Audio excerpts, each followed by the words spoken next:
The creed I found most difficult to follow is the one about rain or kindness. It is hard to stay kind and understand toward people who have different belief or show hate towards others. Sometimes I feel angry or impatient, and it's easier to argue or ignore them than to respond with respect.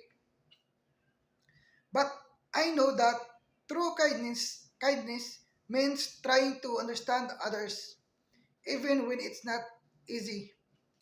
If I can learn to stay calm, listen, and care for others with an open heart, I can help make peace in small ways.